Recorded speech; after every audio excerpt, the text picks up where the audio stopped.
Assalamualaikum warahmatullahi wabarakatuh. Bismillahirrahmanirrahim. Alhamdulillah wa kafa. Wassalatu wassalamu ala Rasulillah Mustafa wa ala alihi wa sahbihi wa man wafa. Asyhadu an la ilaha illallah wahdahu la syarika lahu wa asyhadu anna Muhammadan abduhu wa rasuluhu nabiyya ba'd. Ibu jamaah Masjid Al-Ashr rahimakumullah, syukur alhamdulillah kita panjatkan kehadirat Allah karena pada pagi hari yang cerah ini kita masih ditakdirkan Allah untuk bisa menghirup oksigen, menjalankan aktivitas di pagi hari dan siap untuk mengikuti kajian pada pagi hari ini. Semoga energi yang kita keluarkan sejak berangkat dari rumah, langkah kaki kita yang dimudahkan Allah, insya Allah akan mengantarkan kita dimudahkan menuju surga Allah Subhanahu wa Ta'ala. Kaum muslimin jamaah Masjid Al-Ashr rahimakumullah telah hadir di tengah-tengah kita Ustaz Muhammad Khalil dari Sragen yang akan mengisi kajian pada pagi hari ini. Tapi sebelumnya perlu kami sampaikan beberapa pengumuman. Alhamdulillah Ustaz Khalil ini sudah 2 kali ini datang ke sini. Kalau dulu insya Allah belum selesai Ustaz ya, belum tuntas pembangunannya, dan alhamdulillah sekarang ini sudah selesai walaupun belum 100%, tapi insya Allah ini siap untuk kita gunakan sholat Jum'ah sesuai dengan permintaan masyarakat. Dan terus terang pembangunan masjid ini diawali dari nol, tidak memiliki anggaran atau dana sama sekali, tapi dengan keberanian merobohkan masjid ini pada bulan Agustus tahun 2018 dan sampai detik ini menghabiskan dana kurang lebih 950 juta ya. Insya Allah semuanya ini dari hamba Allah, dan mudah-mudahan siapapun yang berkontribusi untuk berdirinya Masjid Al-Ashr ini mudah-mudahan amalnya diterima Allah Subhanahu wa Ta'ala. Bapak Ibu yang dimuliakan Allah, kajian pagi hari ini sebenarnya awalnya sebulan yang lalu itu akan diisi oleh Bapak Busro Muqaddas dari Yogyakarta, dan beliau sudah menyediakan waktu, cuma tidak boleh untuk diumumkan dulu. Beliau sudah mengisi di Banyuwangi itu kemarin hari Jumat Sabtu, rencananya hari Ahad atau Senin ini akan ke Jombang mengisi acara ini ya. Tapi 3 hari yang lalu beliau WA tidak bisa karena ada acara di Jakarta. Setelah dari Banyuwangi langsung meluncur ke Jakarta. Akhirnya ya sudah, kalau begitu sementara kita liburkan dulu. Tahu-tahu terus kemudian di SMS Ustaz Khalil, ya sudah kalau Ustaz Khalil kami siap. Itu ceritanya, sehingga kita upayakan bahwa setiap Ahad pertama ini masjid ini kita coba untuk istiqomahkan ada kajian Ahad pagi. Baik, untuk menyingkat waktu, mari kita awali kajian pagi hari ini dengan bacaan basmalah. Bismillahirrahmanirrahim. Kepada beliau Ustaz Khalil, tafadhal.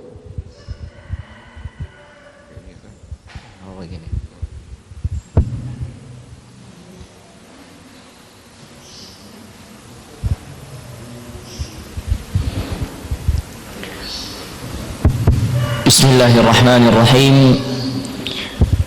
Assalamualaikum warahmatullahi wabarakatuh.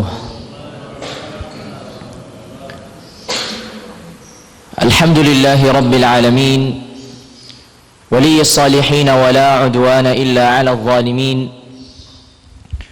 والصلاة والسلام على من بعثه الله رحمة للعالمين سيدنا وحبيبنا وقدوتنا محمد بن عبد الله الصادق الأمين وعلى آله الطيبين وأزواجه الغر الميامين والتابعين ومن تبعهم بإحسان إلى يوم الدين ثم أما بعد فاللهم إنا نسألك بأسمائك الحسنى وبصفاتك العلى وباسمك الأعظم الذي إذا دعيت به أجبت وإذا سئلت به أعطيت أن تجعل من جمعنا هذا جمعا مباركا وتفرقنا من بعده تفرقا مغفورا مرحوما ولا تجعل اللهم فينا ولا منا شقيا ولا محروما اللهم إنا نسألك علما نافعا ورزقا طيبا وعملا متقبلا اللهم علمنا ما ينفعنا وانفعنا بما علمتنا وزدنا علما وعملا وهدى وتقا وصلاحا وإيمانا يا ذا الجلال والإكرام إنك أنت على كل شيء قدير وبالإجابة جدير.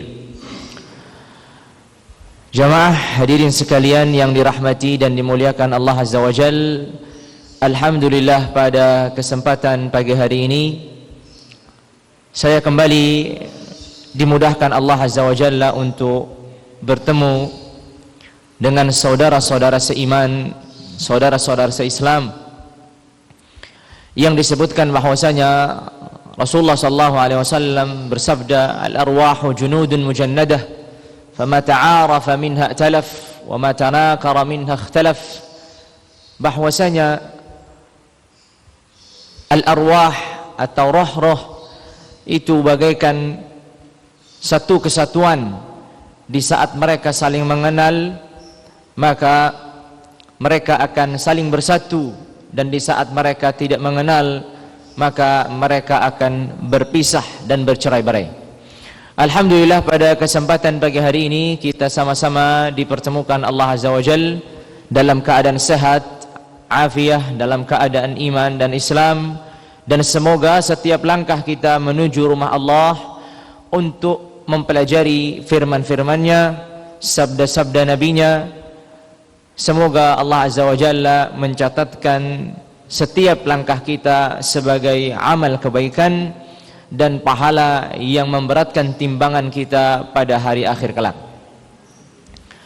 Jamaah sekalian yang dirahmati dan dimuliakan Allah Azza wa Jalla, langsung saja kita memasuki pada tema yang akan kita bahas pada kesempatan pagi hari ini. Sebagaimana tema yang kita akan bahas pada kesempatan pagi hari ini adalah mengulas surat Al-Kahf, surat Al-Kahfi, di mana surat Al-Kahfi ini adalah salah satu surat yang memiliki keistimewaan yang disebutkan dalam sabda-sabda Rasulullah sallallahu alaihi wasallam. Dan kita nanti akan mengenal apa saja yang disabdakan beliau, lalu kemudian kita akan mengenal apa saja yang dibahas pada surat Al-Kahfi ini. Sebelumnya kita mengenal bahwasanya surat Al-Kahfi ini adalah surat Makkiyah, artinya diturunkan di kota Makkah sebelum Rasulullah SAW berhijrah ke kota Madinah. Jadi surat Al-Kahfi ini adalah surat Makkiyah, di mana diturunkan di kota Makkah sebelum Rasulullah SAW berhijrah ke kota Madinah. Disebutkan pula oleh ulama tafsir bahwasanya surat Al-Kahfi ini disebabkan suatu peristiwa, atau lebih tepatnya disebabkan karena adanya pertanyaan-pertanyaan yang diajukan oleh orang-orang kafir Quraisy kepada Nabi kita Nabi Muhammad sallallahu alaihi wasallam. Sebagaimana disebutkan dari atharnya Ibnu Abbas radhiyallahu taala anhuma, bahwasanya Quraisy ini mengutuskan dua orang, An-Nadhr ibn al-Harith dan Uqbah ibn Abi Mu'ayth. Dua orang ini diutuskan ke kota Madinah untuk menemui orang-orang Yahudi yang mengetahui tentang tanda-tanda kenabian. Karena disebutkan orang-orang Yahudi ini memiliki ilmunya, Mereka mengetahui Nabi yang akan datang di akhir zaman, sifat-sifatnya. Maka sehingga orang kafir Quraisy ini, karena mereka mendapatkan seorang yang bernama Muhammad ibn Abdullah mengaku sebagai seorang Nabi, sehingga mereka ingin memperjelas, benarkah Muhammad ibn Abdullah itu seorang utusan Allah atau bukan. Dan orang yang memiliki ilmu tentang kenabian akhir zaman ini hanyalah orang-orang Yahudi yang berada di kota Madinah pada waktu itu. Lalu kemudian dua orang ini menghampiri, mendatangi ulamanya orang-orang Yahudi, dan mereka bertanya tentang Nabi dan tanda-tanda kenabian. Lalu kemudian orang-orang Yahudi ini menjawab mereka dengan mengajukan 3 pertanyaan. Kata mereka, kalau Muhammad ibn Abdullah ini mampu menjawab 3 pertanyaan yang kalian ajukan, maka ia seorang nabi dan seorang rasul. Tapi kalau dia tidak mampu menjawabnya, maka ia hanyalah sebatas orang yang mengaku-ngaku sebagai nabi saja. Apakah 3 pertanyaan itu? 3 pertanyaan itu adalah pertanyaan yang pertama tentang para pemuda. Tentang para pemuda yang hidup sebelum zaman ini, yaitu zaman kenabian itu. Apa kisah mereka? Kemudian pertanyaan yang kedua tentang seorang yang menguasai dunia, yang mengelilingi dari timur ke barat, barat ke timur, dikelilingi semuanya. Apa kisahnya orang tersebut? Apa kisahnya orang tersebut? Lalu kemudian yang ketiga adalah pertanyaan tentang ruh. Pertanyaan tentang ruh. Pertanyaan tentang ruh. Apa itu hakikat ruh? 3 pertanyaan inilah yang diajukan oleh kuffar Quraisy yang telah diajari oleh orang Yahudi dan diminta jawabannya dari Muhammad bin Abdullah alaihi afdhalus salati wa atammus salam. Sampainya orang kufar Quraisy ini di kota Makkah, An-Nadhr ibn al-Harith dan Uqbah ibn Abi Mu'ayyid, kemudian mereka bertanya kepada Rasulullah. Setelah bertanya kepada Rasulullah, Rasulullah tidak memiliki jawaban sebelum datangnya wahyu. Sehingga kata Rasulullah, aku akan jawab hari esok. Ternyata 1 hari lewat, 2 hari lewat, 3 hari lewat, 3 hari lewat, terus lewat sampai 15 hari. Allah Azza wa Jalla belum pula menurunkan wahyu. Disinilah Rasulullah SAW gelisah, Rasulullah SAW sedih, dan orang kafir Quraisy mulai senang dan bahagia. Itu menunjukkan, mereka ingin mengatakan, inilah menunjukkan bahwasanya Muhammad itu hanya sebatas mengaku-ngaku saja. Akhirnya setelah 15 hari datanglah Jibril dengan membawa jawaban, dan diturunkannya firman Allah Azza wa Jalla, Bismillahirrahmanirrahim, Alhamdulillahilladzi anzala ala 'abdihi al-kitaba wa lam yaj'al lahu 'iwajan qayyiman liyunzira ba'san shadidan min ladun ila akhiril ayat. Diturunkannya surat Al-Kahfi ini dengan seutuhnya dan menjawab pertanyaan-pertanyaan orang kafir Quraisy yang diajari sebelumnya oleh orang-orang Yahudi. Sehingga berarti kita sudah memahami sekarang bahwasanya surat Al-Kahfi ini adalah bagian dari jawaban Allah terhadap pertanyaan-pertanyaan yang diajukan oleh kafir Quraisy yang diajari sebelumnya oleh orang-orang Yahudi. Lalu kemudian setelah kita mengetahui bahwasanya surat Al-Kahfi ini adalah jawaban Allah Azza wa Jalla atas pertanyaan orang-orang Quraisy pada waktu itu, kita perlu melihat apa saja yang Allah Azza wa Jalla sebutkan di surat Al-Kahfi. Sebelumnya kita mengenal surat Al-Kahfi, dan Al-Kahfi ini kenapa disebutkan demikian? Karena memang salah satu pembahasan yang ada dalam surat Al-Kahfi ini tentang Ashabul Kahfi, sehingga surat tersebut juga disebut dengan surat Al-Kahfi. Kita sering mendapatkan, misalkan contohnya ini surat Al-Asr. Itu karena Allah Azza wa Jalla bersumpah di awalnya, Bismillahirrahmanirrahim, wal 'asr. Contohnya. Contoh yang lain misalkan surat An-Nasr, karena Allah Azza wa Jalla berfirman di ayatnya, "Idza jaa nasrullahi wal fath." Begitu pula surat Al-Kahfi ini.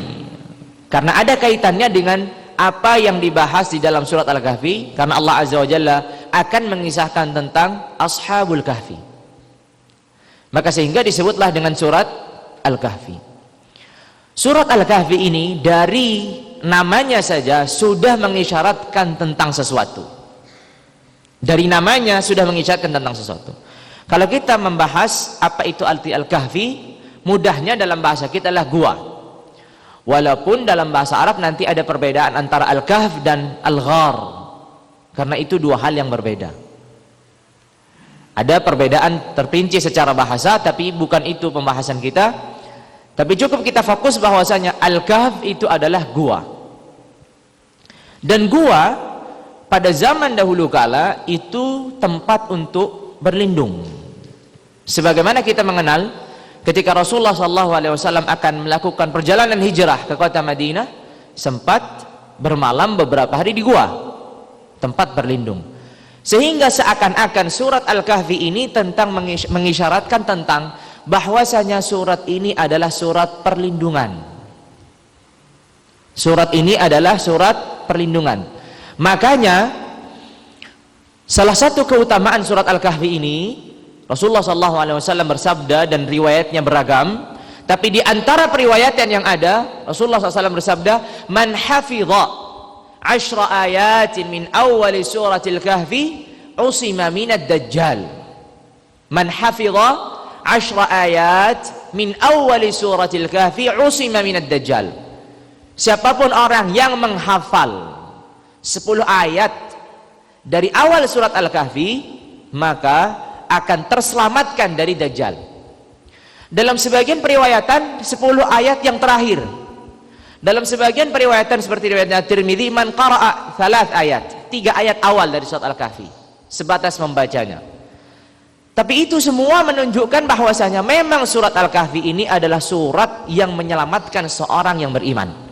Sehingga apa yang Allah Azza wa Jalla bahas surat Al-Kahfi semuanya adalah perlindungan-perlindungan dan solusi dalam setiap cobaan dan permasalahan yang kita hadapi dalam keseharian.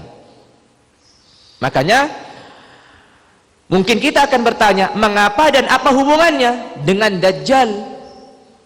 Orang yang menghafal atau membaca surat Al-Kahfi ini, entah 3 ayat atau 10 ayat di awal ataupun di akhir, akan terselamatkan dari Dajjal. Apa hubungannya? Ternyata hubungannya sangat erat dengan apa yang Allah Azza wa Jalla bahas di dalam surat Al-Kahfi. Di surat Al-Kahfi ini Allah Azza wa Jalla mengisahkan tentang 4 kisah. Ini tempat fokus kita di surat Al-Kahfi. Allah Azza wa Jalla mengisahkan tentang 4 kisah. Dan di antara 4 kisah ini Allah Azza wa Jalla menyelipkan, menengahi di antara 2 kisah pertama dengan 2 kisah yang terakhir, 1 kisah yang sangat ringkas. Jadi sehingga kalau mau kita total ada 5 kisah. Tapi kisah yang di tengah-tengah ini, yang memisah antara 2 kisah pertama dan 2 kisah terakhir, Allah Azza wa Jalla hanya menyebutkan secara sangat ringkas. Nanti kita akan sebutkan apa saja kisahnya dan apa saja yang Allah Azza wa Jalla sebutkan di surat Al-Kahfi ini. Maka 4 kisah itu Allah Azza wa Jalla sebutkan setelah Allah Azza wa Jalla membuka surat Al-Kahfi dengan Bismillahirrahmanirrahim. Alhamdulillahilladzi anzala ala 'abdihi al-kitaba wa lam yaj'al lahu 'iwaja qayyima liyunzira ba'san shadidan min ladunhu wa yubashshirul mu'minina alladhina ya'maluna as-salihati anna lahum ajran kabira wa anna alladhina la yu'minuna bil akhirati 'adadna lahum 'adzaban alima, atau afwan, anna lahum ajran hasana makithina fihi abada wa yunzira alladhina qalu ittakhadallahu walada ila akhiril ayat. Maka kisah yang pertama adalah kisah yang paling disorot di surat Al-Kahfi ini dan yang paling panjang, atau menjadi tema utama sehingga menjadi nama surat itu, yaitu kisah Ashabul Kahfi. Ketika Allah Azza wa Jalla berfirman, am hasibta anna ashabal kahfi warraqimi kanu min ayatina ajaba idh awal fityatu ila al-kahfi faqalu rabbana atina min ladunka rahmah wa hayyi' lana min amrina rasyada ila akhiril ayat. Beberapa ayat kemudian terus membahas tentang kisah yang pertama, yaitu kisahnya Ashabul Kahfi. Ini kisah yang pertama. Secara umum dulu kita uraikan, baru nanti secara rinci kita bahas. Kemudian kisah yang kedua, setelah selesai mengisahkan tentang Ashabul Kahfi, Allah Azza wa Jalla berfirman dengan firman-Nya, wadrib lahum mathalar rajulaini ja'alna li ahadihima jannataini min a'nabin wa hafafnahuma binakhlin wa ja'alna bainahuma zar'a kiltal jannataini atat ukulaha wa lam tadhlim minhu syai'an wa fajjarna khilalahuma nahara ila akhir ayat. Tentang kisahnya yang disebut dengan orang yang memiliki dua kebun, sahibul jannatain, orang yang memiliki dua kebun. Nanti kita akan kisahkan apa kisahnya orang yang memiliki dua kebun ini. Kemudian kisah yang memisahkan antara dua kisah tadi, sebelum kita masuk kepada kisah ketiga dan kisah keempat, saya katakan tadi ada kisah yang Allah Azza wa Jalla sisipkan di antara dua kisah yang pertama dan dua kisah yang terakhir, yaitu kisahnya iblis. Wa idh qulna lil malaikati isjudu li adama fasajadu illa iblis kana minal jinni fafasaqa an amri rabbih afatattakhidunahu wa dhurriyyatahu awliya'a min duni wa hum lakum adu bi'sa lidh dhalimin badala ila akhir ayat. Kemudian untuk kisah yang ketiga adalah kisahnya Musa dengan Al-Khadir. Wa idh qala Musa li fatahu la abrah hatta ablugha majma'al bahraini aw amdiya huquba falamma balagha majma'a bainihima nasiya hutahuma wattakhadha sabilahu fil bahri saraba ila akhir ayat. Begitu pula ini kisah yang ketiga, berarti ya kisahnya Musa dengan Al-Khadir. Kemudian kisah yang keempat adalah kisah yang terakhir yang Allah Azza wa Jalla sebutkan, yaitu kisahnya Dzulqarnain. Wa yas'alunaka 'an Dzulqarnain qul sa'atlu 'alaikum minhu dzikra. Qul sa'atlu 'alaikum minhu dzikra. Jadi empat kisah, kisahnya Ashabul Kahfi, kisahnya pemilik dua kebun, kisahnya Musa dengan Al-Khadir, dan kisahnya Dzulqarnain. Di antara empat kisah ini Allah Azza wa Jalla sisipkan di tengahnya kisahnya iblis. Dari empat kisah ini, setiap kisah ini membahas suatu tema yang berbeda dengan kisah yang lainnya. Dan tema ini berkaitan dengan cobaan dan fitnah. Makanya dikatakan surat Al-Kahfi ini adalah surat perlindungan. Karena Allah Azza wa Jalla menyebutkan tentang suatu cobaan dan bagaimana caranya keluar dari cobaan ini atau melindungi diri dari cobaan ini. Makanya kalau kisah pertama itu berkaitan dengan fitnatuddin, cobaan dalam beragama. Kisahnya Ashabul Kahfi itu berkaitan dengan cobaan dalam beragama. Kalau kisah yang kedua itu adalah cobaan dalam harta dan keturunan keluarga. Harta yang kisah yang kedua tadi, kisah pemilik dua kebun tadi. Ini adalah kisah berkaitan dengan fitnatul mal wal aulad. Katanya ahlul ilmi, cobaan yang berkaitan dengan harta dan keturunan. Sedangkan kisah yang ketiga, yaitu kisahnya Musa dengan Al-Khadir, adalah kisahnya atau yang berkaitan dengan cobaan dan dalam atau hal-hal yang berkaitan dengan ilmu dan pengetahuan. Fitnatul ilm, ilmu dan pengetahuan ini suatu positif, tapi terkadang menjadi malapetaka bagi orang yang mengetahuinya. Ini adalah suatu cobaan.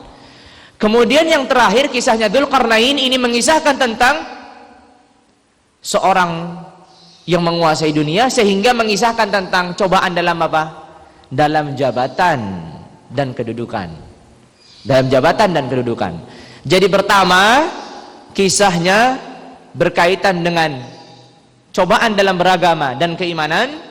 Yang kedua, kisahnya berkaitan dengan harta dan keturunan. Yang ketiga, berkaitan dengan ilmu dan pengetahuan. Dan yang keempat adalah berkaitan dengan jabatan dan kedudukan. Kita akan memulai dari kisah yang pertama, yaitu kisahnya Ashabul. Kalau kita menguraikan satu demi satu setiap kisah, mungkin setiap kisah ini layak menjadi satu tema tersendiri dan kajian terlebih sendiri. Jadi tidak bisa dicampur empat-empatnya. Tapi kita akan uraikan secara ringkasnya, karena yang ingin kita dapatkan adalah faidahnya atau solusi, atau bagaimana Allah Azza wa Jalla memberikan jalan keluar bagi orang-orang yang dicoba dalam beragama dan keimanannya.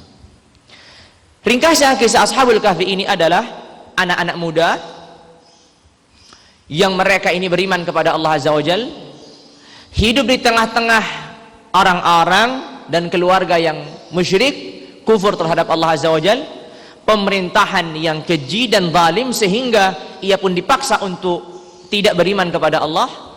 Akhirnya cobaan ini berlanjut sampai mereka menyelamatkan agama mereka. Sampai mereka menyelamatkan agama mereka, kemudian mereka meninggalkan kota mereka, negeri mereka, meninggalkan keluarga, harta yang mereka miliki, sampailah mereka ini berteduh di suatu gua, dan Allah Azza wa Jalla buat mereka pulas dalam tidurnya sampai 309 tahun. Sampai 309 tahun. Salatami'atin sinin wazdadu tis'a. 309 tahun. Lamanya mereka tidur.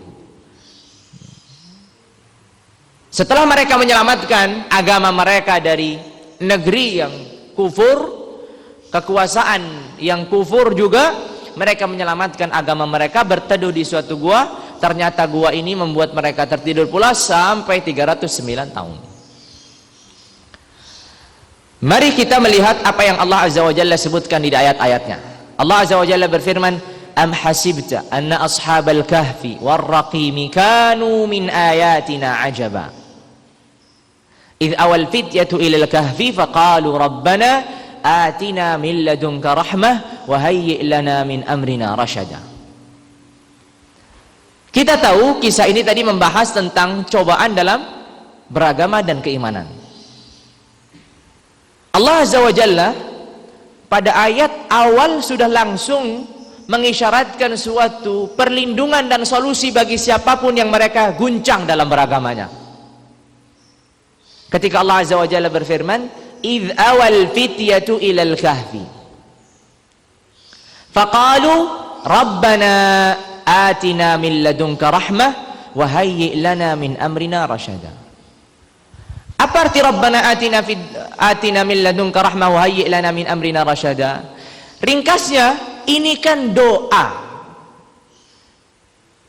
Jadi bisa kita simpulkan bahwasanya solusi pertama, tempat berlindung pertama ketika seseorang diguncangkan dalam hal-hal yang berkaitan dengan beragama dan keimanannya adalah ia memohon kepada Allah.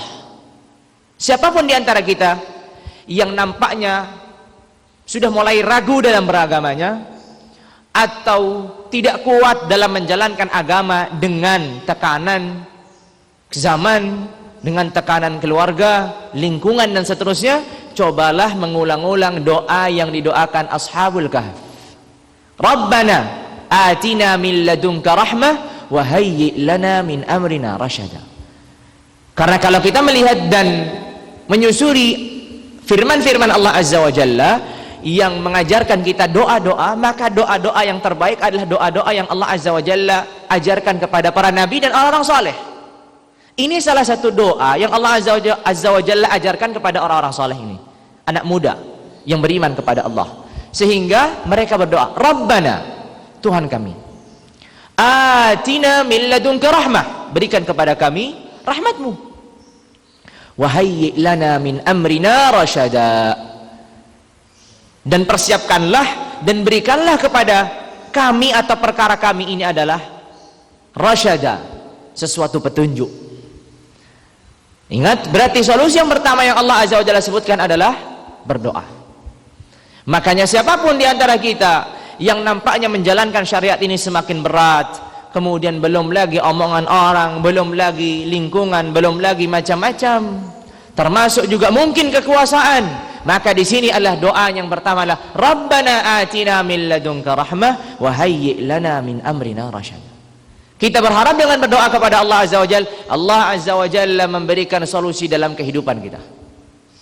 Makanya ini penting sekali untuk kita menghafal doa-doa setidaknya yang Allah Azza wa Jalla sebutkan dalam Al-Quran. Jangan kita ini orang Islam yang sudah puluhan tahun, tapi doa kita terus menggunakan bahasa kita masing-masing. Boleh-boleh saja, tidak ada larangan kita pakai bahasa Jawa, pakai bahasa Indonesia, boleh, tidak ada masalah. Tapi tentu berbeda ketika kita berdoa dengan doanya para nabi dan orang-orang soleh yang Allah sebutkan dalam Al-Quran, atau doa yang diajarkan Rasulullah SAW dalam hadis-hadisnya, sangat berbeda. Sehingga makanya mari kita bersama coba, kalau kita misalkan ketika bulan Ramadan sedang menghatamkan Al-Quran, kita sambil melewati ayat-ayat yang ada doa di situ, kita hafalkan. Jadi sehingga kita menambah pengetahuan. Selain kita ada permintaan-permintaan yang mungkin susah kita ungkapkan dalam bahasa Arab, maka kita ungkapkan dalam bahasa Indonesia, nggak apa-apa. Tapi di sana ada doa-doa yang diajarkan oleh para nabi, yang Allah Azza wa Jalla itu ajarkan kepada mereka. Makanya sehingga salah satu doa adalah Rabbana atina min ladunka rahmah wa hayyi' lana min amrina rasyada. Sehingga ini adalah doa yang mungkin kita perlu kita menjaga, karena setiap dari kita pasti akan melewati masa-masa di mana dia diguncangkan dalam agamanya dan keimanannya. Maka doa ini perlu dijaga. Sebagaimana Allah Azza wa Jalla mampu menyelamatkan orang-orang yang beriman dan anak-anak muda ini dari cengkeraman ke penguasa yang sangat keji, Allah Azza wa Jalla juga mampu menyelamatkan siapapun di antara kita yang dalam kondisi diguncangkan dalam agama dan keimanannya. Lalu kemudian ayat ini terus mengisahkan kita tentang Ashabul Kahfi, dan Allah Azza wa Jalla juga menyebutkan tadi, kalau kita tadi menyebutkan ada doa, maka salah satu solusi yang Allah Azza wa Jalla berikan adalah meninggalkan apa? Meninggalkan suatu tempat yang di situ dilakukan kekufuran, tak mampu melaksanakan peribadatan dengan sempurna, bahkan dipaksa untuk melakukan kekufuran. Maka nanti ada syariat dalam bahasa Islam itu, atau dalam agama Islam itu ada namanya syariat apa? Berhijrah. Kan begitu. Syariat berhijrah itu ada dalam syariat Islam ini. Dan itu Allah Azza wa Jalla sebutkan di surat Al-Kahfi ini. Ketika mereka melarikan agama mereka ini, menyelamatkan agama mereka ini dari cengkeraman penguasa yang zalim, dari keluarga yang kufur, karena mereka tidak mampu dan tidak sanggup harus tinggal bersama mereka kalau harus kufur. Maka sehingga mereka harus keluar dari negeri itu, sekalipun mereka harus berteduh dan tinggal di suatu gua. Karena sudah menjadi resiko orang yang meninggalkan negerinya, meninggalkan keluarganya, meninggalkan titik amannya dan nyamannya, dia akan mendapatkan suatu cobaan-cobaan yang ada. Seperti Rasulullah SAW ketika berhijrah dari kota Makkah menuju kota Madinah. Ini pernah kita bahas tema berhijrah pada pertemuan yang lalu. Maka sehingga salah satu solusi yang Allah Azza wa Jalla berikan adalah meninggalkan tempat yang mana kita tidak mampu melaksanakan peribadatan, bahkan kita harus kufur kepada Allah. Tapi ini juga bukan menjadikan kita orang-orang yang eksklusif. Setiap ada suatu warga yang nampaknya susah didakwahi, kemudian kita tinggalkan. Tidak juga demikian. Karena kisahnya Ashabul Kahfi ini berbeda dengan mungkin keadaan banyak pada zaman kita. Mungkin ada zaman kita ini orang yang susah melaksanakan peribadatan karena diomongi sama tetangganya, dibicarakan sama tetangganya, ia mengajak ditolak, terus dihina dan seterusnya, tapi ia masih mampu melaksanakan peribadatan. Berbeda dengan Ashabul Kahfi ini, yang mereka tidak lagi mampu menegakkan syariat Allah, bahkan mereka dipaksa untuk kufur. Kalau sudah sampai detik ini, sudah sampai keadaan ini, bisa jadi kita diperbolehkan, bahkan diwajibkan kita untuk meninggalkan tempat tersebut. Sebagaimana Rasulullah SAW ketika tinggal di Makkah, sudah berdakwah selama 13 tahun lamanya, ternyata justru ditindas, akhirnya Allah Azza wa Jalla mempersilahkan kepada Rasulnya untuk meninggalkan kota Makkah menuju kota Madinah. Bukan dalam 1 hari, 2 hari, 1 tahun, 2 tahun. Rasulullah sudah berupaya selama 13 tahun. Dan ternyata memang Allah Azza wa Jalla mempersilahkan kemudian untuk berhijrah ke kota Madinah. Tapi ada percobaan untuk merubah. Dan ini penting, yang sering terjadi dalam fenomena kehidupan kita saat ini. orang sudah mendapatkan hidayahnya, maka dia langsung pergi jauh meninggalkan komunitasnya, kemudian mencari komunitas baru dalam perumahan baru, lebih tertutup, lebih eksklusif. Kenapa? Dengan alasan demi menjaga keimanan. Rasulullah SAW tidak lakukan itu pada tahun pertama, tahun kedua, tahun ketiga, bahkan tahun ke-13, sampai Allah Azza wa Jalla memperbolehkan beliau untuk berhijrah. Di saat para sahabat sudah diperbolehkan berhijrah, Rasulullah belum diperbolehkan berhijrah. Karena yang diharapkan Rasulullah ini mampu merubah, karena beliau adalah orang intinya, sedangkan para sahabat mungkin orang tertindas, orang tidak memiliki keluarga, sehingga harus berhijrah ke negeri Habasyah 2 kali, kemudian sampai mereka berhijrah ke kota Madinah. Sayangnya sekarang semangat orang-orang yang mendapatkan hidayah ini melebihi apa yang mereka terima dari ilmu yang mereka dapatkan. Sehingga apa yang terjadi? Baru mengenal kajian, dia menganggap bahwasanya tempat tinggalnya ini mungkin orang-orang yang tidak mengenal agama, ya orang-orang umum, orang-orang awam, maka dia berusaha untuk mencari tempat tinggal di tempat-tempat yang semisal cara berpakaiannya, cara ngajinya dan seterusnya. Padahal kewajiban kita sebagai seorang beriman, setelah kita mendapatkan apa yang Allah Azza wa Jalla berikan dan bukakan, maka kewajiban pertama adalah orang-orang yang terdekat. Makanya Rasulullah SAW 13 tahun itu, kenapa Allah Azza wa Jalla mempertahankan 13 tahun itu? Karena kewajibannya adalah wa anzir ashiratakal aqrabin. Bayangkan saja 13 tahun di kota Madinah, di kota Makkah dan di kota Madinah 10 tahun. Berarti dakwahnya Rasulullah lebih banyak di mana? Di kota Makkah, kan begitu. 13 tahun dan 10 tahun. 10 tahun ini di mana kota Madinah itu mayoritas bukan keluarganya Rasulullah, walaupun ada keluarga dari neneknya. Tapi kalau di Makkah ini siapanya? Keluarganya, temannya, orang-orang yang mengenal beliau. Sehingga kewajiban pertama kita adalah orang terdekat, keluarga kita, sahabat kita, kerabat kita, orang-orang yang mengenal diri kita. Inilah yang pertama kali kewajiban kita untuk mengajak bagaimana mereka untuk bisa berpegang teguh di atas syariat ini. Sehingga solusi ini memang benar menjadi solusi ketika suatu keadaan tertentu. Bukan setiap keadaan, oh saya kelihatannya sudah susah untuk tinggal di suatu tempat karena saya sudah ditolak dan seterusnya. Padahal mungkin saja bisa jadi itu perasaannya. Karena namanya dakwah itu, mengajak manusia itu untuk kebaikan itu perlu proses yang panjang. Perlu proses yang panjang. Perlu kesabaran yang sangat luar biasa. Sehingga tidak mudah untuk mengajak orang. Sebagaimana kalau kita berpikir, dahulu kala sebelum kita mengenal agama Allah ini juga kita sama kok. Ada kawan-kawan kita yang lebih mengenal, kita diajak dulu, kita menolak kok. Sehingga itulah kembali kita ingatkan bahwasanya orang yang memiliki semangat ketika setelah mendapatkan hidayah ini tidak boleh lupa dengan kawan-kawannya, kerabatnya, orang-orang terdekatnya untuk didakwahi. Jangan tiba-tiba saya pindah karena saya hijrah maka saya akan tinggalkan komunitas saya, keluarga saya dan seterusnya. Bukankah orang yang paling berhak mendapatkan kebaikan itu adalah orang yang paling berjasa dalam kehidupan kita? Orang tua kita, kerabat kita, saudara, sahabat kita. Bukan orang yang baru karena kita melihatnya sama-sama dalam satu pengajian, sama-sama tampangnya, sama-sama dalam komunitasnya atau ormasnya, kemudian kita banyak berbuat baik sama orang-orang ini, lupa sama orang-orang yang selama ini memberi nafkah kita, membesarkan kita, di saat kita terpuruk ditolong sama mereka dan seterusnya. Lalu kemudian Allah Azza wa Jalla pula menyebutkan tentang Ashabul Kahfi ini. Pada akhirnya Allah Azza wa Jalla menyebutkan setelah mengkisahkan seutuhnya, lalu kemudian Allah Azza wa Jalla berfirman kepada nabinya, wasbir nafsaka ma'al ladzina yad'una rabbahum bil ghadati wal 'ashyi yuriduna wajh.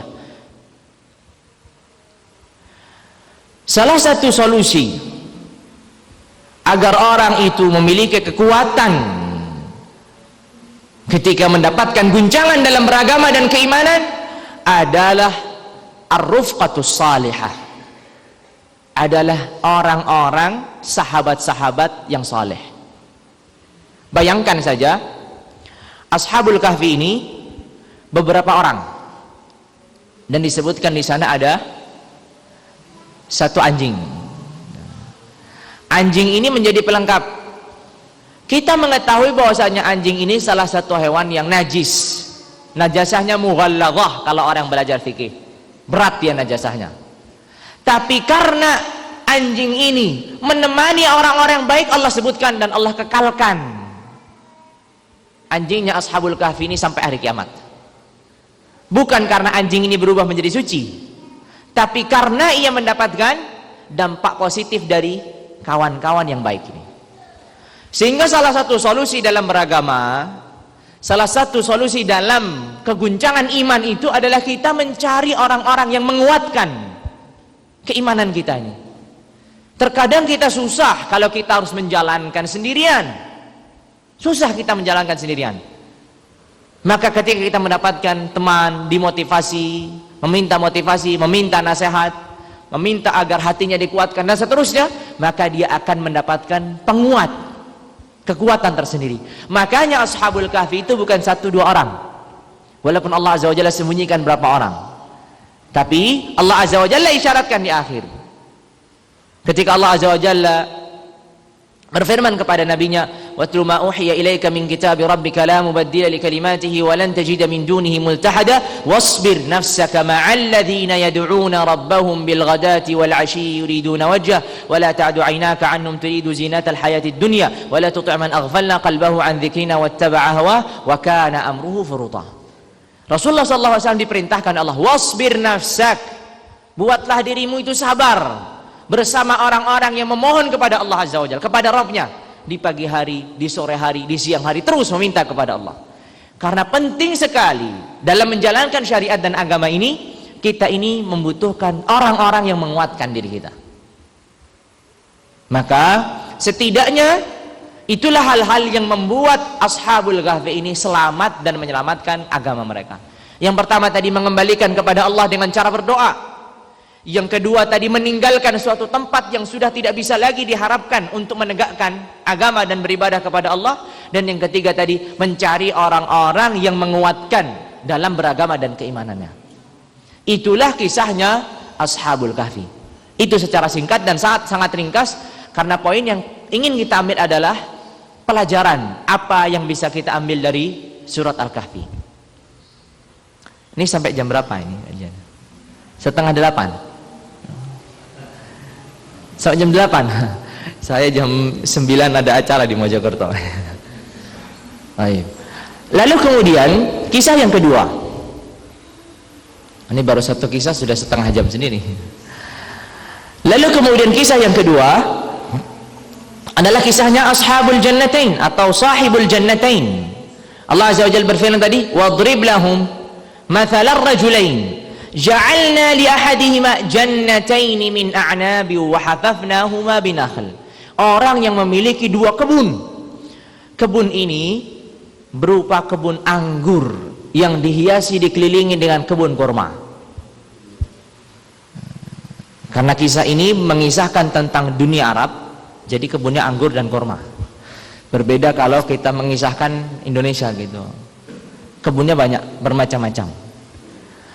Tapi karena mengisahkan tentang orang yang Allah Azza wa Jalla berikan kebun yang sangat megah dan istimewa, dari kebun anggur dan dihiasi sekelilingnya dengan kebun kurma, lalu kemudian di tengah-tengahnya mengalir sungai. Ini bagi orang Arab istimewa sekali, Pak. Karena kan padang pasir, tandus dan seterusnya. Kalau sudah memiliki perkebunan seperti ini, maka luar biasa dan sangat istimewa. Allah Azza wa Jalla mengisahkan tentang 2 orang. Orang yang pertama tadi, orang yang memiliki kebun sangat kaya raya dan juga kebetulan memiliki keturunan yang banyak. Dan orang dulu, saya nggak tahu orang sekarang ternyata sudah mulai bergeser pemahamannya. Orang dulu itu sangat bangga ketika memiliki keturunan itu banyak. Kalau orang sekarang cukup 2. Kalau orang dahulu, makanya kalau kita membaca sejarahnya Rasulullah, sang kakek itu Abdul Muttalib itu, anak laki-lakinya 10. Dan dia bernadar, kalau saya punya anak laki-laki 10, maka anak yang terakhir atau di antara anak-anaknya ini akan diundikan dan akan dipersembahkan, artinya dibunuh, dipersembahkan kepada Allah. Kenapa kisahnya? Karena Abdul Muttalib itu berhasil menggali sumur Zam-Zam, tapi ketika menggali sumur Zam-Zam ini, akhirnya banyak orang-orang yang memiliki kekuasaan di situ ingin campur tangan, menguasai. Abdul Muttalib seorang diri belum punya banyak anak, kalah dia suaranya. Akhirnya dia bernazar kalau memiliki 10 anak laki-laki, maka satu dan laki-lakinya akan dipersembahkan kepada Allah. Dan akhirnya memang memiliki 10 anak laki-laki. Kemudian kisahnya yang kita kenal. Intinya yang kita ingin ambil adalah orang dahulu itu sangat membanggakan ketika ia memiliki anak yang banyak, karena itu menunjukkan kekuatan dirinya.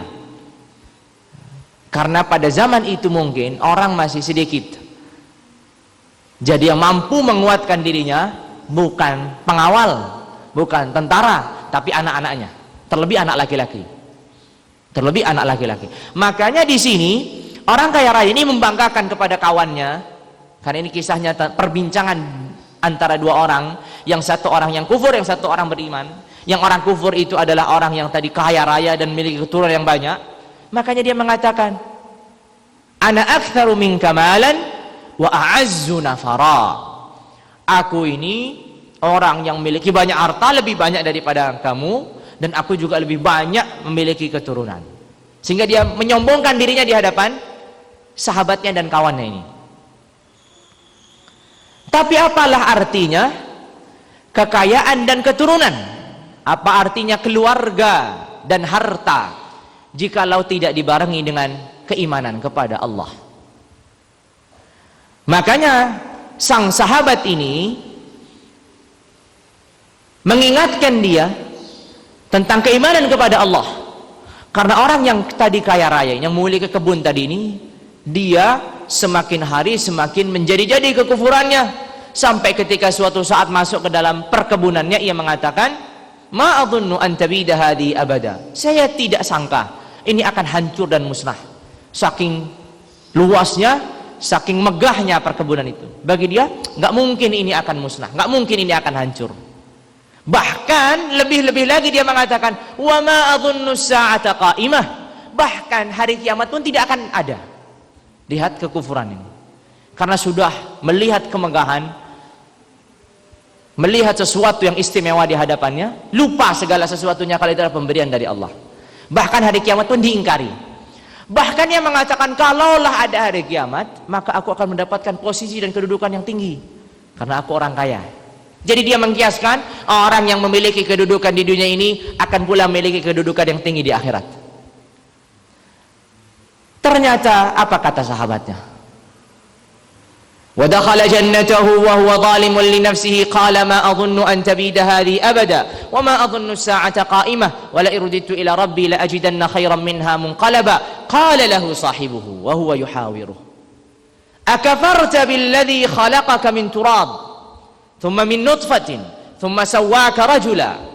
Apakah engkau kufur kepada Rabbmu yang menciptakanmu?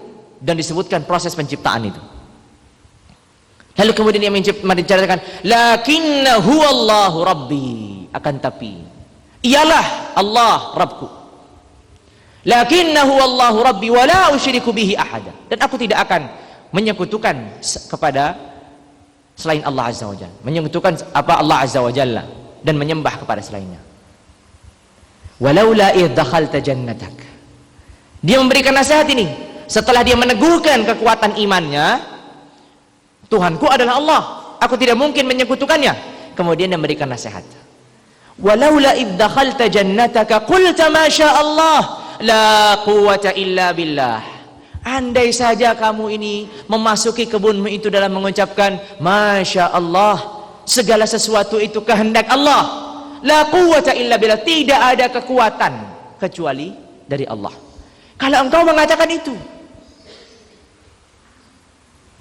sekalipun engkau melihat diriku lebih sedikit hartaku, lebih sedikit keturunanku, tapi aku berharap, kata orang ini, fa'asa rabbi ayyutiyani khairan min jannatik. harapanku kepada Rabbku adalah ia memberikan kepadaku sesuatu yang lebih baik daripada apa yang diberikan kepadamu. Fa'asa rabbi yu'tiyani khairan min jannatik wa yursila 'alaiha husbanan minas sama. Dan harapanku pula Allah turunkan adab dari langit yang menghancurkan dan membinasakan kebun ini. Karena orang ini kufur, didoakan dengan kebinasaan. Karena orang ini sudah lagi ingkar kepada Allah, sudah lagi tidak beriman kepada Allah, sehingga didoakanlah kebinasaan. Datanglah kebinasaan itu, dan tak mampu lagi ia menolaknya, dan tak satu pun dari anaknya keturunannya mampu menolak kebinasaan itu yang Allah Azza wa Jalla tetapkan. Lalu kemudian dari kisah ini bisa kita mengambil kesimpulan, siapapun yang diberi cobaan dalam harta dan keturunannya, ingat, pertama kali yang perlu diingat dan solusi yang pertama, setiap kita mendapatkan harta, mendapatkan keturunan, maka kembalikanlah, sandarkanlah segala sesuatunya kepada Allah. Karena itulah yang diajarkan sang sahabat yang beriman tadi kepada sahabat yang kufur tadi. Walaula idh dakhalta jannataka qulta ma syaa Allah la quwwata illa billah. Makanya jamaah sekalian yang dirahmati dan dimuliakan Allah, jikalau kita mendapatkan kenikmatan, jangan langsung ini jerih payah saya, ini karena saya hebat, ini saya strategi saya yang sudah pas, ini perencanaan yang sangat matang. Jangan langsung katakan masya Allah la quwwata illa billah. Karena sehebat apapun manusia, pada akhirnya manusia itu yang menciptakan Allah dengan kehebatannya. Berarti yang hebat itu bukan kita, tapi Allah Jalla wa'ala. Makanya orang kalau sudah menyandarkan segala sesuatunya kepada Allah, maka dia akan semakin mengecil, menghina dan menghina. Tidak ada lagi apa-apa di hadapan Allah.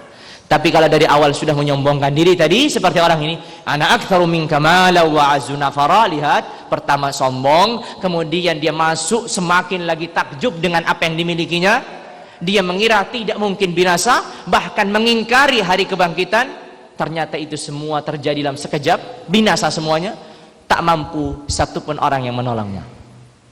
Makanya orang yang menyandarkan segala sesuatunya, hartanya, keturunannya kepada Allah, dia akan semakin aman. Karena sekalipun Allah kurangi, dia akan mengatakan pada akhirnya itu juga milik Allah. Kalaupun ditambah, dia juga mengatakan pada akhirnya itu milik Allah. Kekurangan, kelebihan, semuanya dari Allah. Allah Maha Tahu dan Allah Maha Adil. Yang terbaik bagi diri kita itu yang mana? Lebih harta atau kurang harta? Jadi kalau hartanya berlebih, dia tidak terlalu sombong. Kalau hartanya berkurang, ia pun tak terlalu bersedih. Karena ia menyadari bahwasanya masya Allah la quwwata illa billah. Ini adalah pelajaran yang pertama. Kemudian pelajaran yang kedua, ketika kita sudah menghadapi cobaan harta keluarga, cobaan keturunan, maka kita perlu mengingat firman Allah Azza wa Jalla selanjutnya. Karena Allah Azza wa Jalla setelah selesai mengisahkan ini, Allah Azza wa Jalla mengisahkan tentang hakikat dunia. Wadrib lahum mathalal hayati dunya kama'in anzalnahu minas sama' fakhtalata bihi nabatul ardi fa asbaha hashiman tadruhu ar-riyah wa kana Allahu ala kulli syai'in muqtadira. Al-malu wal banuna zinatul hayati dunya, tapi apa? Wal baqiyatus salihat khairun 'inda rabbika thawaban wa khairun amala. Orang yang sudah mulai tergiur dengan dunia, terlalaikan dengan keturunan dan keluarga, maka dia penting sekali membaca ayat ini. Kenapa? Karena ayat ini mengembalikan kita. Mengembalikan dalam mana? Untuk memahami hakikat dunia itu apa. Makanya orang yang semakin memahami hakikat dunia akan semakin aman hubungannya dengan Allah. Tapi orang yang semakin tidak memahami hakikat dunia, maka hubungannya sangat berbahaya dengan Allah. Semakin jauh, semakin jauh, semakin jauh. Ta'isa abdud dinar, ta'isa abdud dirham, kata Rasulullah. Celaka mereka yang menjadi budaknya dinar, menjadi budaknya dirham. Lihat, dinar dan dirham menjadi tuhannya karena dia sudah berubah menjadi budak. Karena inilah hakikat tidak mengetahui dunia. Semakin orang mengetahui hakikat dunia, maka dia akan mengatakan Al-malu wal banun zinatul hayatid dunya. Harta, keturunan itu adalah perhiasan dunia. Tidak bisa kita nafikan. Allah Azza wa Jalla menyebutkan zuyyina lin-nasi hubbus syahawati minan nisa'i wal banina wal qanatiril muqantarati minadh-dhahab wal fiddati wal khailil musawwamah wal an'ami wal harth. Allah sebutkan itu semua. Allah larang, Allah tidak melarang. Allah tidak melarang kita mencintai keluarga. Allah tidak melarang kita mencintai harta. Allah tidak melarang itu. Ketika Allah Azza wa Jalla berfirman, "Wa innahu lihubbil khairi lasyadid." Dan sesungguhnya manusia itu sangat mencintai hartanya. Allah tidak larang. Tapi Allah Azza wa Jalla ingin menyampaikan, itu perhiasan dunia, tapi ingat, wal baqiyatus salihat. Wal baqiyatus salihat. Yang tersisa dari amal-amal saleh, khairun 'inda rabbik. Lebih baik di hadapan Rabbmu.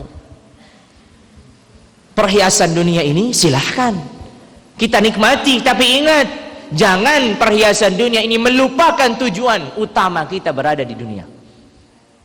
Makanya suatu saat ketika Rasulullah SAW kedatangan harta yang berlimpah dari negeri Bahrain yang dibawa oleh Abu Ubaidah Amir bin Jarrah, para sahabat berbondong-bondong datang kepada Rasulullah. Rasulullah hanya tersenyum.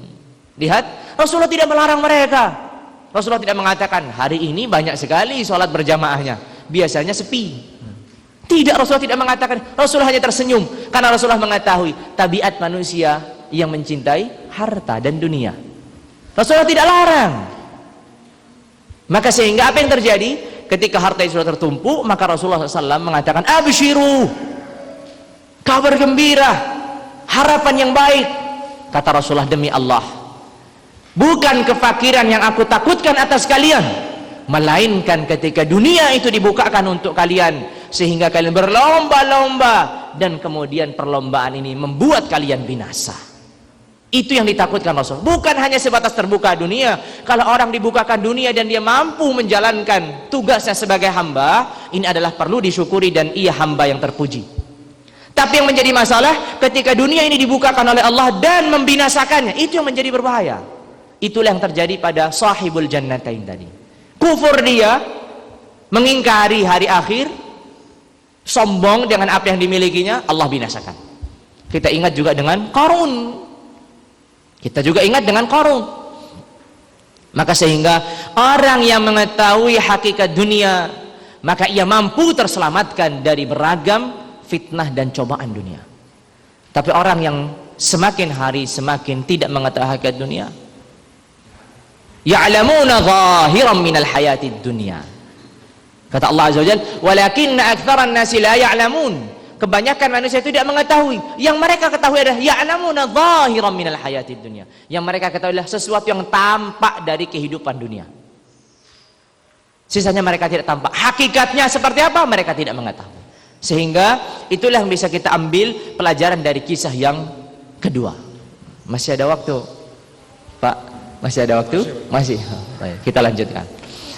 Kemudian sebelum kita membahas kisah yang ketiga dan kisah yang keempat, Allah Azza wa Jalla menyisipkan satu kisah, kisahnya iblis. Kenapa pertanyaan di sini? Harusnya kita kalau membaca Al-Quran, dan surat Al-Kahfi ini salah satu surat yang disunnahkan untuk kita membacanya di hari Jumat. Ya, begitu yang diajarkan sesuai dalam mazhab-mazhab fikih, walaupun sebagian ulama memperbincangkan tentang hadis yang menyebutkan tentang keutamaan ini. Tapi ala kulli hal itu yang disebutkan ahlul ilmi dalam kitab-kitab fikih tentang keutamaan membaca surat Al-Kahfi dari Jumat. Kalau kita membaca Al-Kahfi, coba kita sambil baca artinya dan urutan-urutannya. Kita mungkin perlu bertanya, kenapa di sini ada dua kisah, kemudian tiba-tiba ada kisahnya malaikat dan iblis ini? Apa hubungannya ini? Itu perlu kita bertanya. Ternyata disebutkan ahlul ilmi, kisahnya iblis dan malaikat itu di tengah-tengah itu, terkhususnya iblis yang sangat disorot, wa idh qulna lil malaikati isjudu li Adam. Sampai sini selesai. Fasajadu illa iblis kana minal jin fafasaqa an amri rabbih afatattakhidunahu wa dzurriyyatahu awliya'a min duni wa hum lakum adu bi'sa lidh-dhalimina badala. Lihat kisahnya panjang. Tentang malaikat hanya sepotong saja, karena memang Allah ingin fokuskan kepada iblis. Ingin mengisyaratkan bahwasanya dua fitnah yang disebutkan pada kisah yang pertama, dua kisah yang pertama, Dan dua fitnah yang akan disebutkan pada kisah yang ketiga dan keempat, itu tokoh utamanya iblis. Sebab utamanya adalah iblis ini. Jadinya iblis ini penghubung antara dua kisah yang pertama dan dua kisah yang terakhir. Ketika orang diuji dalam agama dan keimanan, sebabnya siapa? Ya iblis dan tentara-tentaranya. Ketika orang diuji dalam harta dan keturunannya, siapa sebabnya? Ya iblis dan tentara-tentaranya. Ketika nanti diuji dalam kisah yang selanjutnya, siapa sebabnya? Iblis. Makanya iblis ini kisahnya ditaruh di tengah-tengah untuk menggabungkan antara dua kisah yang awal dan dua kisah yang di akhir. Karena semuanya tokoh utamanya dan sebab intinya adalah iblis ini. Kita masuk pada kisah yang ketiga. Kisah yang ketiga adalah kisahnya Musa dengan Al-Khadir. Ringkasnya disebutkan ahli tafsir bahwasanya suatu saat Musa ini ditanya oleh Bani Israel, dan ini penting sekali. Selain kita tadi sudah mengetahui kisah yang pertama, kisah yang kedua, kisah yang ketiga, penting kita ketahui. Musa ini ditanya oleh dari Bani Israel, "Ya Musa, ya Nabi Allah." Ya Musa, wahai Nabi Allah, siapa orang yang paling berilmu di permukaan bumi ini? Maka kata Musa, "Ana, saya." Lihat, kata Musa, saya orang paling berilmu. Sepengetahuan Musa, memang pada waktu itu Nabi satu-satunya diutuskan Musa, maka dia pantas mengatakan ana. Tapi Allah Azza wa Jalla menegurnya. Allah mengatakan, di sana ada orang yang memiliki ilmu yang kamu tidak miliki. Sekalipun kita sepakat seluruhnya bahwasanya Musa itu lebih mulia dan lebih sempurna daripada Al-Khadir, tapi bukan itu poinnya. Poinnya adalah terkadang orang itu mulia dengan ilmu yang dimilikinya. Ada orang yang di bawah derajatnya memiliki ilmu yang lain, yang tidak boleh orang itu kemudian menyombongkan dengan ilmu yang sudah dimilikinya tadi. Makanya Allah Azza wa Jalla menegur Musa, kemudian Allah perintahkan untuk melakukan perjalanan yang disebutkan ahlul ilmi adalah perjalanan yang menuntut ilmu. Maka yang dikatakan perjalanan menuntut ilmu itu sunnahnya Nabi Musa. Walaupun saya mendapatkan faedah dari guru kami Syekh Hamid Akram Al-Bukhari hafizahullah, bahwa saya mengatakan perjalanan menuntut ilmu itu pertama kali dilakukan oleh Nabiullah Adam. Ketika Adam diperintahkan Allah Azza wa Jalla, pergilah kepada perkumpulan malaikat itu dan belajarlah dari mereka. Intinya Musa kemudian melakukan perjalanan bersama yang kemudian hari menjadi yang dikatakan ini seorang Yusha ibn Nun. Wa idh qala Musa li fatahu la abrah hatta ablugha majma'al bahrain aw amdiya huquba ila akhir ayat. Kisahnya Musa dan Al-Khadir, ringkasnya saja, Musa kemudian bertemu dengan Al-Khadir, kemudian mempelajari beberapa hal. Yang mana kita tadi sepakat Musa lebih mulia daripada Al-Khadir. Tapi terkadang orang yang lebih memiliki kedudukan di hadapan Allah Azza wa Jalla dengan ilmunya dan seterusnya, Allah Azza wa Jalla ingin mengajarkan bahwasanya apa yang dimilikinya, kedekatan dirinya dengan Allah itu tidak menafikan di sana ada orang-orang lain yang memiliki ilmu yang tidak diketahui dirinya. Maka sehingga datang kepada Al-Khadir, lihat kata Musa, datang kepada, hal attabi'uka ala an tu'allimani mimma 'ullimta rusyda. Ini pelajaran pertama. Allah Azza wa Jalla ingin mengajarkan kepada Musa dalam menuntut ilmu itu sangat penting sekali untuk merendahkan hati, atau disebut dengan tawadhu. Makanya Allah tidak langsung hadirkan Khadir di hadapannya, tapi Musa diperintahkan untuk apa? Berjalan jauh. Perjalanan yang ditempuh jauh ini itu sudah merendahkan diri demi mencapai ilmu yang didapatkan. Orang kalau sombong nggak mungkin dia akan mendatangi perjalanan yang jauh ini, ngapain? Apalagi zaman sekarang semuanya sudah tinggal tombol pencet enter, selesai. Tanya sama Google, semuanya sudah ada hadir di hadapannya. YouTube semua sudah hadir di hadapannya. Mudah sekali.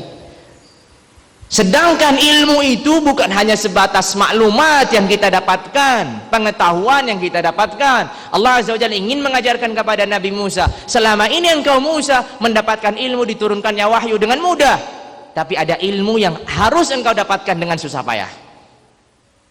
Maka berjalanlah Musa mencari Al-Khadir ini di mana tempatnya. Sampai di hadapan Al-Khadir, lihat kata-kata Musa, hal attabi'uka ala an tu'allimani mimma 'ullimta rusyda. Bolehkah aku ini mengikutimu? Lihat, Musa ini kita sepakat lebih mulia daripada Khadir, tapi dia merendahkan hatinya untuk menjadi pengikutnya Al-Khadir. Untuk mengikutnya Al-Khadir. Makanya rendah hati ini dalam ilmu itulah yang menjaga ilmu tersebut. Orang yang sudah diberi ilmu dan pengetahuan seringkali menjadi dirinya ini orang yang sombong. Karena dia merasa tahu, maka orang yang mungkin kualitas ilmunya di bawahnya, sekalipun apa yang disampaikan itu benar, diremehkan. Ini berbahaya.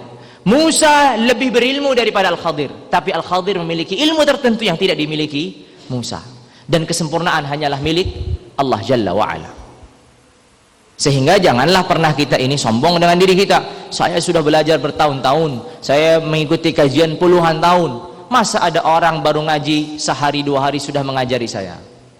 Kita perlu merendahkan. Jangan-jangan memang benar orang yang baru ngaji itu memiliki ilmu yang kita tidak miliki.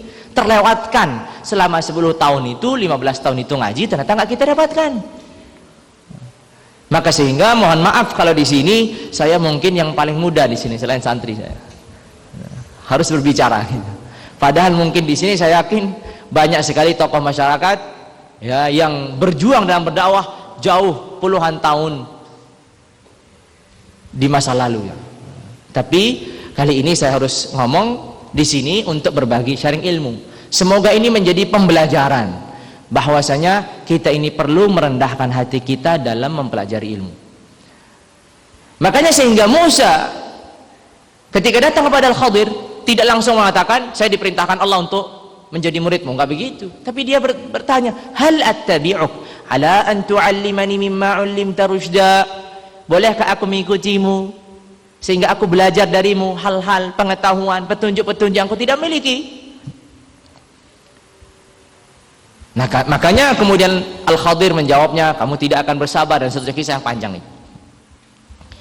Lalu kemudian jadi bagi siapapun yang diuji dalam pengetahuannya, karena hebatnya orang sekarang dengan ilmu modern ini, segala sesuatu bisa dianalisa, segala sesuatu bisa dibuktikan dengan ilmu pengetahuan.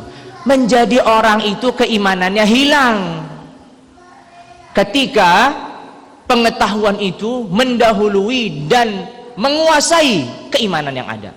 Makanya Abdullah bin Mubarak atau diriwayatkan oleh Abdullah bin Wahab mengatakan, inna lil ilmi tughyanun ka tughyanil mal. Inna lil ilmi tughyanun ka tughyanil mal. Sesungguhnya ilmu itu memiliki keangkuhan sebagaimana keangkuhannya ilmu, sebagaimana keangkuhannya harta. Inna lil ilmi tughyanun ka tughyanil mal. Sesungguhnya ilmu itu memiliki keangkuhan sebagaimana keangkuhan yang dimiliki harta. Lihat, biasanya orang yang sombong itu orang yang punya harta, kan biasanya begitu. Hati-hati mereka yang memiliki ilmu. Ini kata Abdullah bin Wahab, inna lil ilmi tughyanun ka tughyanil mal. Orang yang memiliki ilmu itu juga seringkali memiliki keangkuhan, kesombongan sebagaimana orang yang memiliki harta. Hati-hati. Terasa tidak terasa, seringkali kita terjebak dalam masalah ini. Makanya Allah mengajarkan di sini untuk merendahkan hati dalam menimba ilmu. Makanya dikatakan la yambulur rajul, tidaklah seorang itu mulia sampai dia mengambil ilmu dari orang yang lebih mulia darinya, orang yang lebih tua maksudnya secara ilmu, atau orang yang lebih rendah secara usia atau ilmunya, dan orang yang sebaya dan seumuran dengannya. Disinilah orang akan semakin mulia. Tapi kalau dia itu hanya mau mengambil yang lebih tua, yang lebih berilmu saja, kalau ada kebenaran dikatakan dari yang lebih rendah, mungkin secara usia atau secara ilmunya ditolak, atau mungkin yang sebaya dianggap persaingan sehingga tertolak pula. Ini bukan orang yang mulia yang disebutkan dalam ucapan ini tadi, salah satu ucapannya para salafus salih ridwanullahi ta'ala alaihim. Kemudian yang terakhir atau pelajaran yang disebutkan Allah Azza wa Jalla di surat Al-Kahfi dalam kisahnya Musa dan Al-Khadir adalah ayat yang terakhir yang Allah Azza wa Jalla sebutkan tentang Al-Khadir setelah mengisahkan apa yang dikisahkan. Kata Al-Khadir, wa ma fa'altuhu an amri Dzalika ta'wilu ma lam tastati' alaihi sabra. Apa yang aku lakukan itu bukan perkaraku. Terus perkaranya siapa? Apa yang aku lakukan itu bukan dariku. Lalu perintahnya siapa? Perintahnya Allah. Ketika seseorang sudah menyandarkan ilmunya kepada Allah, maka disinilah akan tumbuh kerendahan hati itu. Tapi kalau dia menyandarkan ilmu itu dengan kehebatannya, susah payahnya, saya ini menghafal, saya ini mencatat, saya ini merekam, saya ini mengulang-ulang, dan seterusnya, bahaya. Kembalikan kepada Allah. Maka disebutkan ketika Musa dan Al-Khadir itu melewati lautan itu, ketika ada seekor burung mengambil tegukan, satu tegukan air di lautan yang sangat luas, kata Al-Khadir, begitulah ilmu kita dibandingkan ilmu Allah. Satu tegukan burung ini dengan lautan yang sangat luas.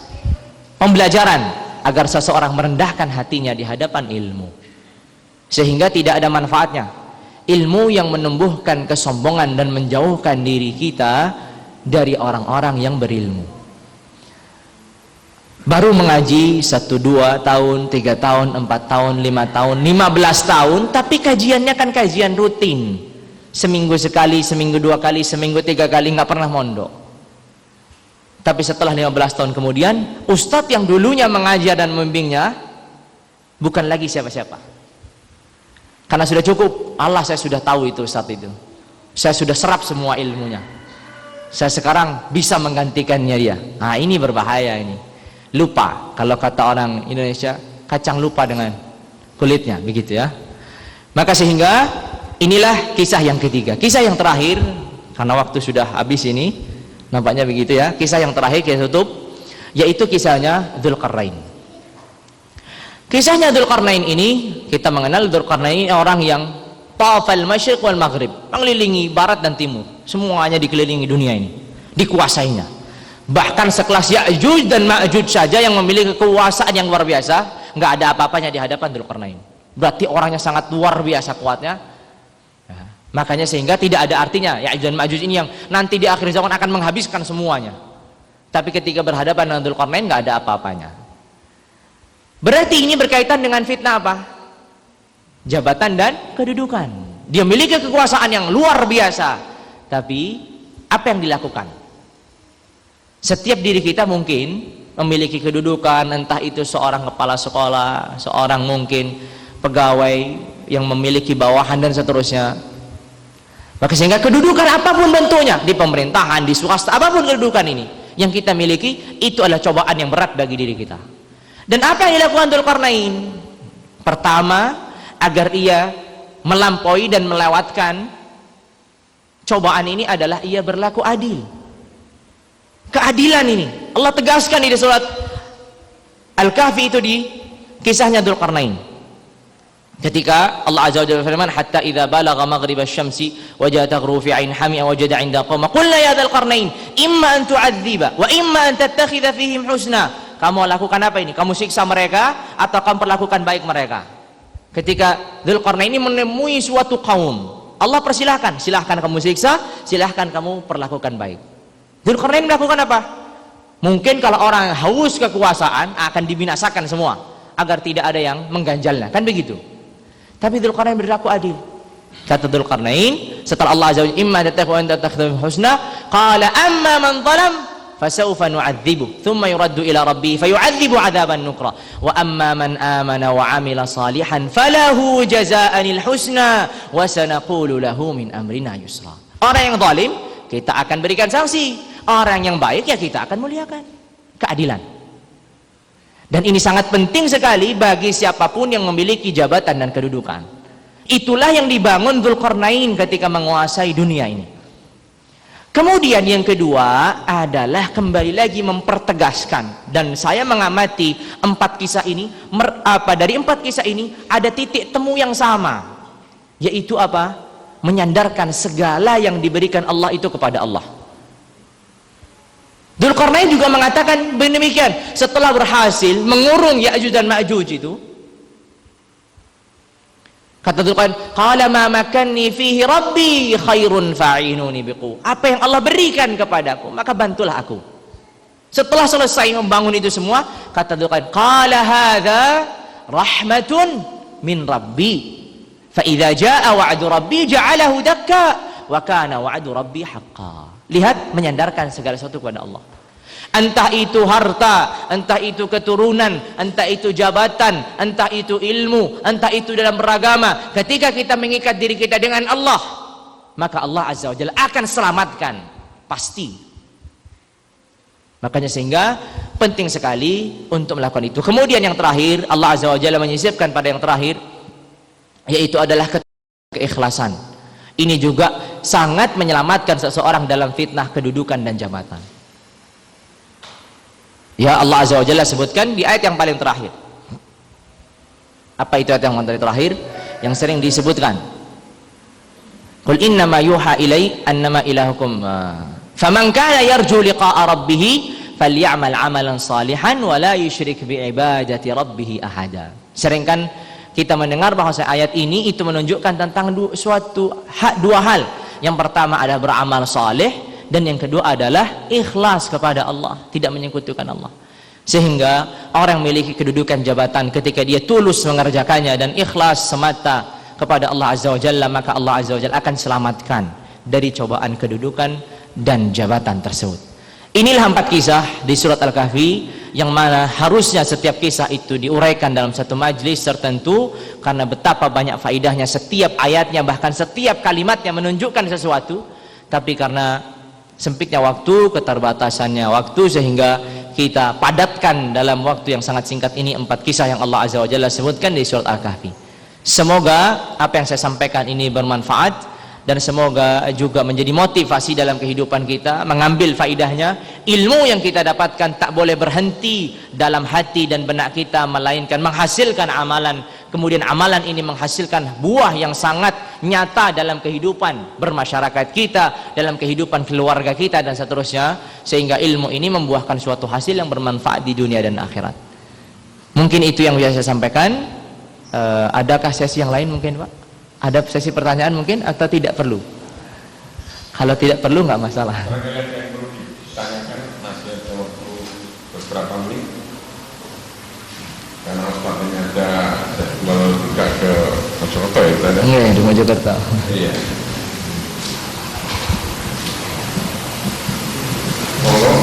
Kalau tidak ada ya cukup.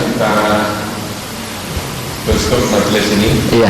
Kalau tidak ada, insyaallah azza wajalla kita tutup majlis ini dengan kafaratul majlis, begitu. Subhanakallahumma bihamdika asyhadu an la ilaha illa anta astaghfiruka wa atubu ilaik. Wassalamu alaikum warahmatullahi wabarakatuh.